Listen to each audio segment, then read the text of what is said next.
me voy a permitir, dado el poco tiempo que tenemos y los carteles que vi de 1 minuto, 0 minutos, lo cual es una clara marca de autoritarismo bonapartista, lo cual me alegra,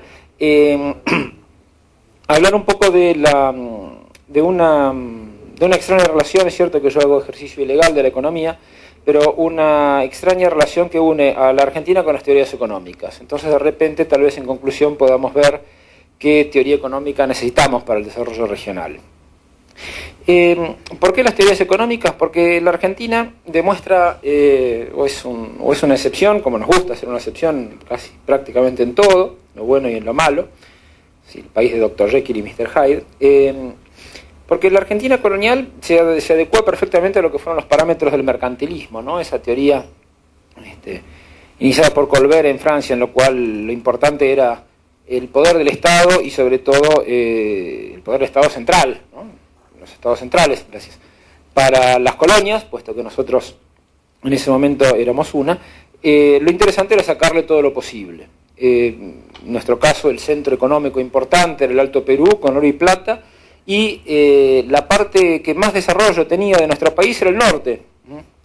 Basta ver además las iglesias que hay en las provincias del norte para ver que que el sector dinámico de la economía estaba en ese lugar y no en el litoral o en Buenos Aires.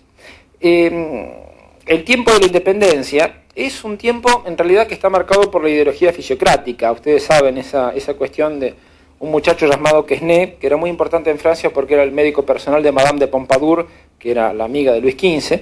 Entonces, en sus ratos de ocio, este señor Quesnay reflexionaba acerca de la economía, de cómo se creaba la riqueza. Recibió en Versalles a un tal Adam Smith, que estaba dando una gira por Europa, habló con él y se pusieron a discutir de, bueno, ¿de dónde sale la riqueza? ¿De dónde viene la riqueza? ¿Cómo se produce? Y ahí, para Quesnay, la idea era que había riqueza ahí donde había tierra y donde había trabajo de la tierra. Adam Smith dijo, ajá, qué interesante, pero también qué limitado, porque limitaba la producción de riquezas únicamente a los productos de la tierra y todo lo demás era, como decía Quesnay, parásitos. Bueno, Smith se va con esa idea que después va a desarrollar a lo largo de su vida y va a plasmar en la riqueza de las naciones, pero Quesnay lo que va a decir es sobre todo allí donde hay una extensión de tierra, allí donde hay un trabajo de la tierra posible, entonces hay producción de riqueza. Y esto se contrapone con lo que había sido el incipiente desarrollo de lo que es hoy el norte argentino, y es también lo que da un poco la doctrina económica de la independencia. Recordemos Belgrano en Salamanca, que ha sido injustamente acusado de ser el primer economista argentino, pero bueno, que se interesó en todas esas cuestiones, y también un poco el importador de la fisiocracia. Es el traductor de Quesnay, del mismo modo que Moreno traduce Rousseau, Belgrano lo traduce Quesnay, y es la doctrina económica de la independencia, con la cual valía la pena tener un país, o era sustentable un país, puesto que teníamos tierra, y puesto que teníamos trabajo de la tierra. A su vez, después del momento de la independencia, lo que va a surgir como doctrina económica predominante, la división internacional del trabajo, la teoría del comercio internacional de David Ricardo, va a marcar el modo de inserción internacional de la Argentina.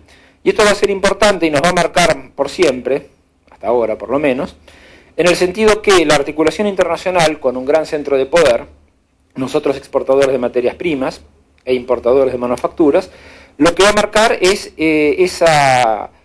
ese tipo de explotaciones, también cuál es la clase dominante en el interior del país. Entonces ya, lo importante no es más las pequeñas y modestas, pero al fin y al cabo manufacturas que podía haber en el norte. Recordemos que doña Paula Albarracín de Sarmiento tenía un telar, ¿no? Eso decían en la escuela, parece que tenía un telar.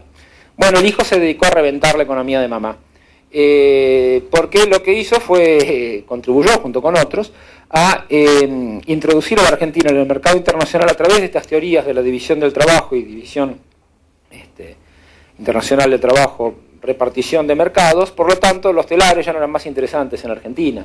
Llegamos hacia el momento en que prácticamente lo único que tenía el gaucho de autóctono, que es así como nuestra figura señera, era el mate y la bombilla, ¿no? El facón, el poncho, bueno, no había más chiripá, se pasó a las bombachas, que eran rezago de la guerra de Crimea. Por lo tanto, esa idea de introducción de la Argentina en el comercio internacional como proveedora de materias primas funcionó, fue la gloriosa generación del 80 que hizo un país a su imagen y semejanza.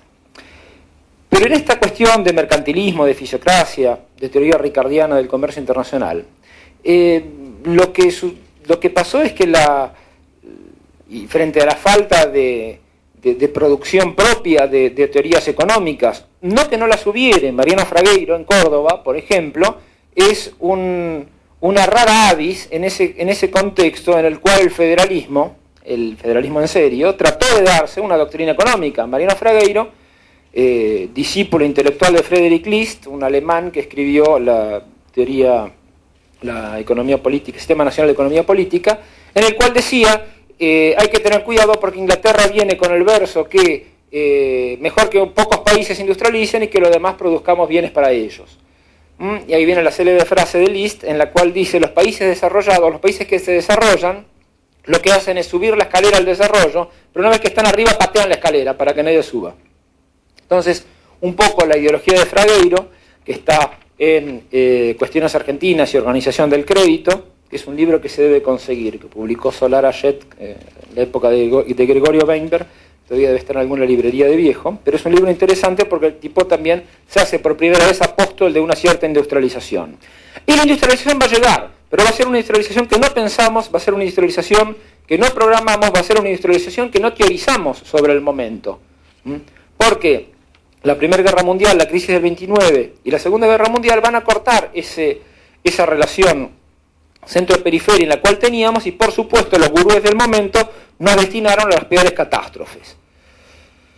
Mala suerte, nos industrializamos. Ya primero bajo una forma conservadora en la década del 30, y nos industrializamos no porque quisiéramos, sino porque había que hacer manufacturas porque ya no llegaba nada. Los países occidentales y cristianos estaban demasiado ocupados masacrándose, y la periferia ya dejaba de ser tan interesante. Fíjense qué interesante en los momentos de las guerras, además, esos momentos donde los términos de intercambio se revierten, donde los países productores de materias primas ganan más dinero que los países industriales, donde la relación campo-ciudad también se revierte.